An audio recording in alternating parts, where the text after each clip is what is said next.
Okay, we're going to go with the soul awareness. We're going to talk about the soul, SOUL, which consists of the mind, the will, the emotion, the intellect, the imagination, and the awareness. We're going to talk about the impact of, let's say, or the construct of an invasion towards the soul. There's different. Okay, we are 100% spirit. When we came into this existence, we came into this world, we was born into a lie. All right? Particularly for the individual soul hasn't been redeemed by the blood of the lamb.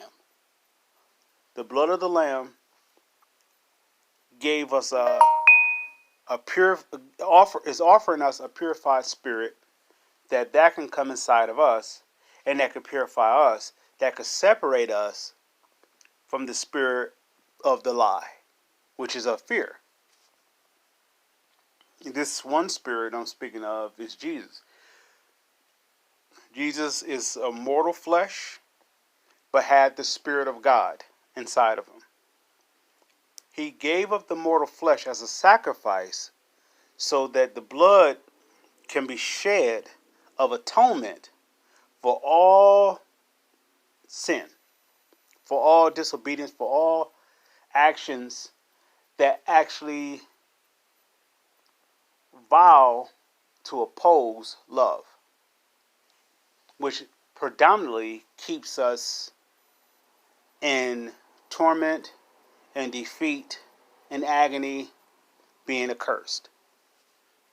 And Jesus came to set us free from all of that. Once we receive him, not traditions, not rituals or customs, not that. Once we receive his spirit, we become born again. This was done, and I believe the demonstration of this is the Book of Acts. How the day of Pentecost, how they was all the disciples or the followers of Jesus was all on one accord, and they were considered the upper room. They was in one facility, and it was, I guess, gathered by the appointed time for the Spirit, the Holy Spirit, to fall upon them. And when it did, it clothed them with such a fire that it separated them from all the illusion of what we are born into, which is a lie. Somebody give me an absolute truth, and I guarantee it has love with it. Somebody give me a lie, it has no love in it. But there are some lies that convince us that likes to attach themselves to the soul to convince them that it is the truth. So they will justify the lie by being in fear. What we will do to be in truth is actually to let go of fear. Fear doesn't have us because Jesus took care of that. This is when we abide in the Spirit of God and the truth of God, we are letting go of fear. Until then, we are holding on to fear for dear life because we are afraid of existing. So we hold on to fear. So when we accept Jesus into our life, his Spirit comes inside of us and give us this assurance, this confidence. We'll call it faith. And it's so full of love and so full of understanding that it separates us from being broken by which the brokenness which came from fear. And through generational or through generations, it's been accursed because it's been a passed on torment. You notice that how generational works.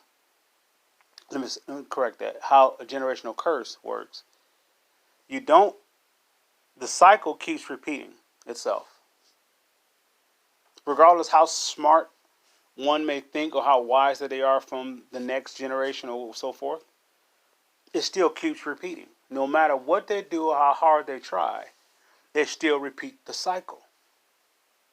The cycle could be based upon one spirit, but it's still passed on from the next to the next to the next. This is what is called the generational curse. If it's going to be a generational blessing, it has no torment, it has no harm, it has no attributes that will cause you to be beneath. It will cause you to rise. Not to be above anyone, but to be above fear, but to be above torment. And only the soul is the true identifier of this, if the soul is free or not. So, with that being said, I want to talk about how when fear, with the generational, how it works, is predominantly off curse. The generational curse is predominantly off of fear. Let me say it that way. Forgive me. The generational curse scene is predominantly based upon fear that's been passed on from one generation to the next. Now, that fear can be implemented in several ways. It can come through hurt. It can come through violation, come through abuse, which is all hurt, which is all, well, okay, let's summarize that to say it comes through the door or through the window to the soul with hurt. Imagine you never experienced any hurt in your life. Never. How could you be cursed? You have no experience of pain. You have no experience of agony. You have no experience of being broken or not being complete or not being perfect. That's what fear, the extent of fear does. Even if it has to work through me to get to my child. Especially if my child is going to be the one that's going to set the generational curse or put a distinguish to, I ain't gonna say distinguish, but extinguish, the curse. If they're going to put a halt to the curse, then the spirit of fear wants to get to my child through some form of hurt, through some form of way, even if it's going through his parents. If you hold the key to the breakage of the harm in your family, the spirit of fear wants to attack you by any means, because you hold the key to setting everybody free, which means the Father can talk to you in a very profound way that he couldn't get through anybody else. Not that he didn't try. It could be their refusal. God works in a simple way. He works in order. He doesn't violate free will. And he will not stand for love being disrespected. Love has no torment. Love has no brokenness. So he won't tolerate it. If we don't agree and stand in line with his love, then we are of the opposition, which makes us very small. And which means we are open for season to be hurt. This is the impact of the generational cursing. It comes through fear. And more than likely, it comes at a very early age. That's the effect of it. But the beautiful blessing of God is that no matter what we've been through, if we can separate from the natural aspect, which takes his spirit, this is the beautiful, now here's the meat of the visitation of Jesus inside of your life. He literally separates you from any attachment to the pain, the fear, whatever. It goes back as far as saying as, if so-and-so wouldn't have did this, then, the blame shifting, etc. It kills that. It goes back as far as like, Well, why me? Kills that. It goes back as far as, will I ever be whole again? Kills that. His spirit comes in, and when you become a new creature, it wipes away all that illusion, because all that is through a cusp of fear based. So the person may say, like, but I still will hold those experiences. Actually, you won't. This is what the born again lifestyle is. If there's any person who is born again, this is what they have experienced: the separation from the spirit of fear. The spirit of fear is designed to keep you in torment. Excuse me. God did not create the spirit of fear because it has no love. This came through the act of one disobedient. This came through Lucifer. He is the father of lies. He is the father of torment. He is the father of fear. He is separated. He is outcast from the union or the circle of trust, of love. He's an outsider. So this is all who he is. So he is so miserable. He needs company. He needs us. Satan, that is. He's no longer Lucifer. Lucifer was beautiful. Satan is hideous. He is miserable. You ever notice that when you hear the spirit of how you hear conversations that is not the most uplifting, but it's more so in the regard of tearing down something. I guarantee there's no way in however a person can try to convince me to believe that person is liberated, that they are free. They are completely miserable. That's why they have to talk about somebody. Their soul is in torment. But that soul can't be by itself, because it's like looking at themselves in the mirror. They don't want to see themselves, so they need company to talk about others in another regard, or to hear about others in a negative regard. You take away that misery from that individual, they are the most lovable person there is, because misery is torment. How you can't help but to be loving if you're not tormented. So anyway, that's a cusp or a line or a stem or a branch from the spirit of fear. How it works through, but how it works through generations.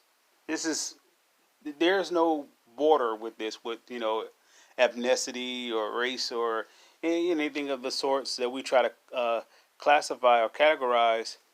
A sanction of people, whatever, but it still works the same. If I could get through you through hurt, or some form of disobedience to the act of love, or to the construct, or to the order of love, how love works. Love is patient, it's kind, it's true, it's honest, it's pure, it's beautiful. It's all these things. If anything is in violation to that, it stands to oppose God. How can you possibly be? That's the point of the becoming delusional. You honestly think you're better off without God, or you can do it without God. What good is it to gain the whole world but lose your soul? You lose a peace of mind. What good is it to thinking you're on top but you can't enjoy it? So what you would do is you would try to enslave. Here comes the misery. Anyway, with that being said, to the individual who wants to receive Jesus as Lord, you know, uh, I give you this invitation. It's really simple. If you ask, you shall receive. If you seek, you shall find. If you knock, the door shall be open. This is Matthew 7:7. You know, just ask Him. Ask Jesus to come into your life. Ask Him for a clean heart. Ask Him for a right spirit. Ask him to introduce you to his love. Ask him to be born again. And he'll come right on in. Remember, you are blessed, far above and worth more than any kind of torment or being in chains of a slave. And yes, if we are without God's Spirit, many will say that they have God's Spirit, but the truth is their liberation. The truth is how their soul is responding to the cost of this life. If walking in love is a task, or they're trying to, they're not born again. Walking in love is just that, walking in love. And the enemy is trying to convince them not to walk in love. It's a difference. Because they have power. So, going with Jesus is the way. I would say, if any person wants liberation to their soul. Be blessed, people.